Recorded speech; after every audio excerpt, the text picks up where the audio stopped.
Hi, I'm Coach Corey Wayne, and this is my video coaching newsletter. And the topic of today's newsletter is going to be too much drama. So I have an email here from a guy. He's 30. His fiance is 19. And they've been dating for, he says, about a year and a half, which he got engaged a little too soon, in my opinion, from what I've read. And you can tell he's walking on eggshells with his fiance, trying not to upset her, because she grew up in an environment which sounds like she had a lot of drama at home. And at the end of the day, the kids are going to emulate exactly what they see in the house that they grow up in. And walking on eggshells because he tries to resolve things, she gets upset, she gets angry, she gets butthurt. And so he goes through some examples of things, talks about her childhood and what she experienced. Obviously, I think he's gotten engaged way too soon. I don't know how long he's been studying my work, but the fact that he's engaged to somebody that's just creating unnecessary drama, and then on top of that, he's trying to resolve things and walking on eggshells because he's in a relationship with somebody that's just kind of toxic. And so he's already in the relationship, so it's easy just to go, oh yeah, screw her, dump her, find somebody else. But obviously you want to give him the benefit of the doubt, and so he can apply what's in 3% Man successfully to give this woman the chance to step up, to reach her full potential, to do a better job of communicating, because it's possible that she's just not going to be capable of it, and it won't work out long term. But we have to give him the benefit of the doubt, because it's easy to sit on the outside as us just go, oh yeah, just dump her. But the dude's engaged to her. I got people watching my videos that are married, they got kids, they got family, so it's just easy to tell somebody, oh, just leave. But you got to get them to the place where they're taking care of themselves, just like Jim Rohn used to say, I'll take care of me for you, and you take care of you for me. And so we get the guy taking care of everything that he can take care of and show up as the best version of himself, and get him to communicate like an adult and set and enforce healthy boundaries. She may be able to rise to the challenge, but she also may not, and therefore he may ultimately have to move on from her. But we want to give them the best possible chance, give her the benefit of the doubt, because if he does walk away from her and have to end it because she's just not capable of showing up in a way that he needs her to, and the rest of us, if we were in a relationship with somebody like this, would want her to, then at least he did everything he could and he can learn from it. And so next time around, he can avoid getting serious with women that just simply don't have the skills, don't have the ability, and are simply not open-minded enough to change and get better. So I got a quote that I wrote, and then we'll go through his email. And the quote says, life is too short to put up with drama from people who don't communicate and resolve their differences in a mature adult manner. If you want your life and relationships to be full of ease and delight, you must only allow people into your inner circle who are capable of talking out their differences in a calm and relaxed manner with the intent to understand as well as to be understood. Way too many people don't have the background and are simply incapable of drama-free resolution of their differences. Setting and enforcing healthy boundaries is essential to keep your life a drama-free zone. So you remember, the strongest negotiating position is being able to walk away and mean it. You have to set and enforce healthy boundaries, because like this guy's a year and a half down the line, he's already engaged to this girl. And so in a lot of ways, he's enabled this behavior because despite the fact that she tends to bring a lot of drama when they have their disagreements, he still went ahead and got engaged. So in essence, he's kind of rewarded bad behavior. So it's possible, as long as she's willing to do her part, to resolve the things more amicably. But at this point, we don't know if she's capable of that. So we're going to give her the benefit of the doubt and talk about what this guy can do differently. So he says, hey, Corey, I've read your book and learned so many valuable skills. Well, you got to read it 10 to 15 times, dude. You got to participate in your own rescue. I'm the one that you're talking to. I'm not talking to her, so I only really have the ability to influence you. And you got to do your part. You at least have to read the book 10 to 15 times and learn the information backwards and forwards instead of just reading it once, watching videos and looking for quick fixes or magic pickup lines or magic communication lines that just make everything better. That's just not going to work that way. You're not going to have sustainable success.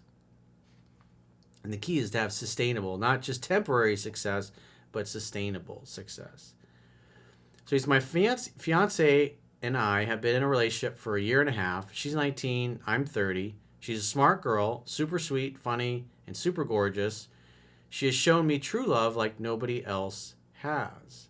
She suffers from depression, but mostly anxiety, which obviously nervousness, anxiety, fear of the future, that's typically from a physiological perspective. The head goes forward like this. That's the fear of the future. If you've watched any of the network chiropractic videos I've done with Dr. Dominic Deanna and obviously Gracie, where he goes through and extensively explains this. If your physiology, your reality filter, the head is cranked forward, you could see that. You walk around, you'll see a lot of people, their head is cranked forward. That's a fear of the future. When your head goes forward, it's a way to check out from that pattern and not really feel those feelings.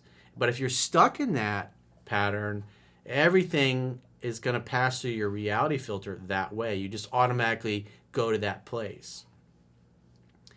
He says she had a rough childhood as her parents were not very involved in her academics and extracurriculars. So even though her parents were together, at least when she was growing up, it sounded like it was a dysfunctional place at home. Her mother would yell at her and tell her that she's not good enough when she would get on to her.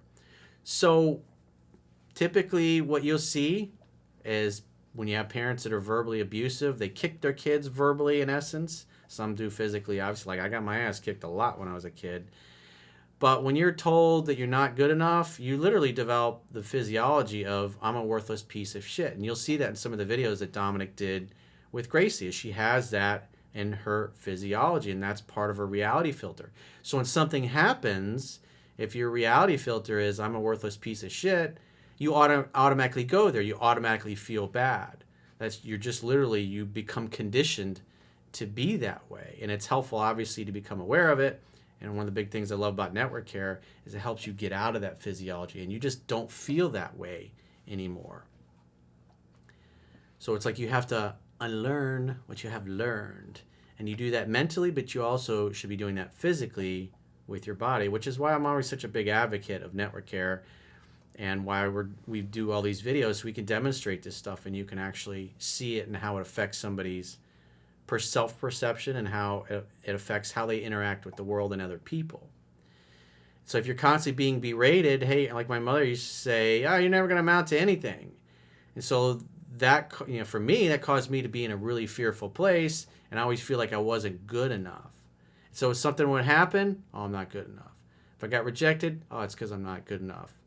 I didn't get the raise I wanted, I'm not good enough. That client didn't choose me, they chose somebody else, I'm not good enough.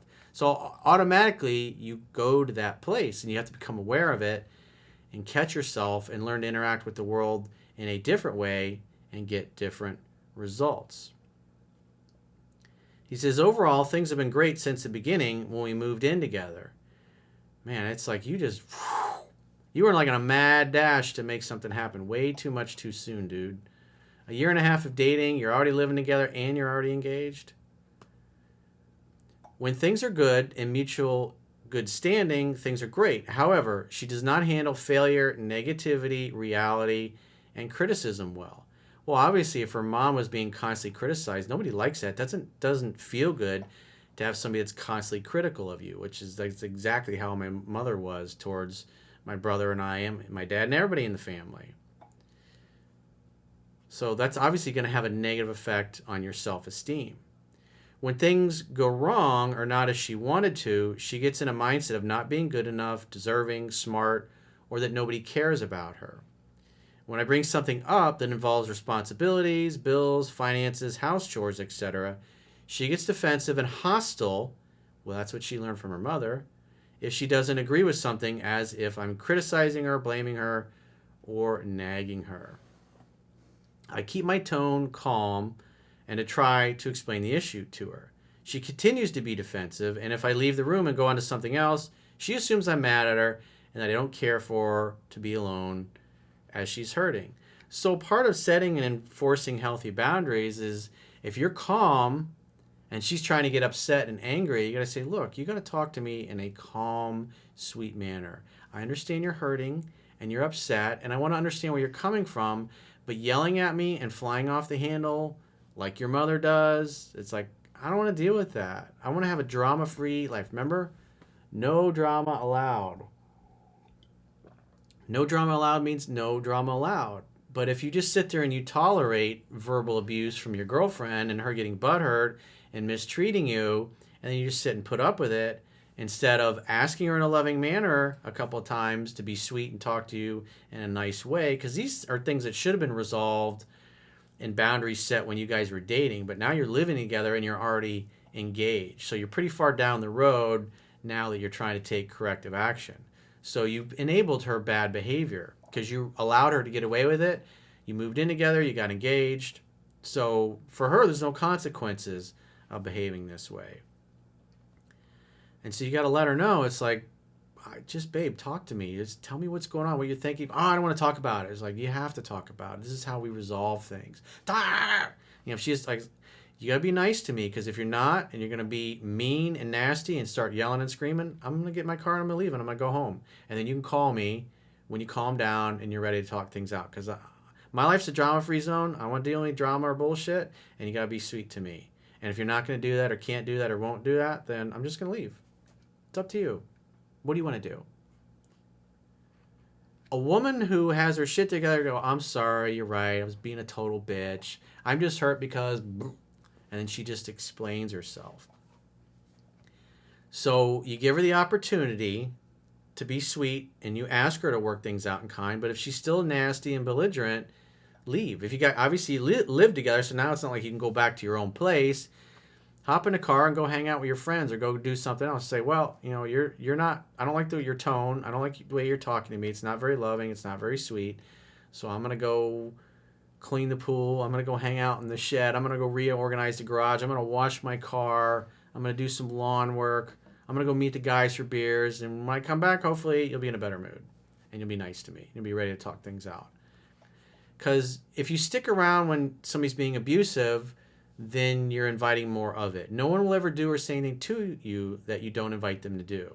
And so if they're not treating you the way you want to be treated, and you've repeatedly asked them to be loving and kind and calm, and they refuse to, you have to physically leave. You have to remove your presence from the situation. So they start to learn that if they're nice and calm and sweet, you sit and you work things out. And if they're an asshole to you, if they bring drama, they get the gift of missing you. And you leave and you go do something else. If you come back and you're like, you don't love me. I was like, I told you to be calm and sweet, and you were a bitch to me, and you wouldn't change. So I'm not going to put up with that. I told you my life is a drama-free zone. I don't want to put up with this anymore. I want to work things out in a calm manner. The way you grew up and the example you saw at home, that's fucked up. That's dysfunctional. I love you. I love your parents. They're cool, but shit's fucked up, and I don't want to live that way. And I certainly am not interested in my fiance being verbally, emotionally, and mentally abusive towards me. I want to be able to work things out. Life is hard enough without you bringing drama and stress. I want to support you. I want to nurture you. I want to encourage you. I want to love you, but you got to be nice to me. You want to be in a relationship with a woman who's easygoing, easy to get along with, and who will talk things out in a calm manner. So if she's calm and sweet, you stick around and encourage her to talk, and so you can work things out. But if she just won't be calm and she just wants to be an ass, you have to physically leave. Get in your car, go do something else, go away for the weekend, go visit your parents, go kiss your mom on the cheek, tell her you love her, say hello to her, whatever. Go do something with people who are going to be nice and kind to you. Because voting with your feet communicates that she'll eventually get the message that if I'm a bitch to him, he's not going to put up with it. But if I'm nice to him, he'll listen to me and stay up with me all night long. That's the important thing. That's the mindset. And you have to start setting but enforcing healthy boundaries. The other thing is you have to be consistent with it. You can't have this conversation and for like 9 out of 10 disagreements, and then the 10th one you sit there and you put up with her abuse. Because the 10th one you sat there, you put up with her abuse, now you've enabled her behavior, now you've given her permission to continue to mistreat you. So once you start behaving this way, you have to always be this way. You have to always be consistent, because she'll learn if she's sweet and kind to you, you'll stick around and you work it out and things will be great. And if she's not, you'll leave. And she's, oh, you didn't care, you left. It's like, you weren't being nice to me. I've told you I'm not going to put up with abuse. I know you were raised in a family like that. That's not normal. That's dysfunctional. That's fucked up. And I'm not going to put up with that. I want our household to be sweet, because if we have kids someday, I want our children to be raised in a loving environment where they see mom and dad. If they have a disagreement or they butt heads, they sit down and they listen to one another and they try to understand where the other person is coming from before they focus on being understood themselves. It's the best way to go about resolving your differences. But you're the man and you have to set the tone. But you got to be consistent. If you're not consistent, then you're just inviting more of it. If she's done something that upsets me, I normally just keep it to myself and become quiet and dismissive. She can usually tell I'm upset and ask me what's wrong. I have told her nothing is wrong to avoid arguing. That's not good either, because now you're not being honest. And women can tell. They're very intuitive. They can feel that something's off. Because normally when I've told her, she gets defensive and hostile, and her tone gets hostile, which upsets me more, because I feel like in the end, I'm the one upsetting her, and she ends up being the victim. Well, you're enabling her bad behavior. And so, like I said, you got to set and enforce healthy boundaries, and that's what you're not doing. I always avoid arguing with her because, as you say in your book, men who argue with a woman don't understand women. That is true, but you're enabling her abusive behavior by allowing her to abuse you instead of leaving. Instead, I try to communicate with her in a calm and collected tone, but when I do, she says that she doesn't want to hear it and cries. Everything I say, she disagrees, and on rare occasions, she has panic attacks. So again, you got to set and enforce healthy boundaries. That's what's missing here, bro. I will admit, she gets over things quicker than I do. If we had a rough night, she wakes up in a better mood, while I may still be processing everything from the night before. That's typical. Us guys, we need time alone in our man cave to solve our problems. We tend to stew about things, come to a conclusion or resolution, and then we talk about it once we figure that out. With women, they tend to work things out by talking about it and facilitating talking. But you can't work anything out if she's verbally abusive and getting upset and creating drama and flying off the handle. It's just not a way to live. When she tells me she doesn't want to hear it, I remain quiet or go to sleep if it's nighttime, which then hurts her more because she says that how can I peacefully go to sleep when she's hurting? What am I missing? So if she says, hey, I don't want to hear it, and it's nighttime, obviously you're not going to get in your car at 1 o'clock in the morning and go drive somewhere. It's like, babe, I'll stay up all night and we can talk about it, but you're being rude and you're not being nice to me, and I've told you umpteen times, you got to be sweet. Well, I'll stay up all night with you, but you got to be kind to me. And you can't get upset when I'm trying to speak and explain where I'm coming from. You got to let me speak. I'll let you speak. We got to listen to each other, really try to understand where each other is coming from. And if she just won't, just say, okay, well, you're not communicating like an adult, so I'm going to go to sleep. And if she just continues being belligerent, just go sleep in the guest room. Just say, I don't want to deal with it. I'm going to go get a peaceful night's sleep because you are proving to me right now that you're incapable of being sweet and loving. And go in the next room. Or go sleep in the couch. Just, I don't want to put up with it. I want to get a good night's sleep. We'll wake up. We'll talk about it tomorrow when you calm down. You have to set and enforce healthy boundaries. That's the big takeaway here, dude. 10 to 15 times you got to read 3% Man if you really want to get to understand this stuff backwards and forwards. Also, I would highly encourage you to watch the video, which is also referenced in 3% Man, called How to Communicate with Women Effectively.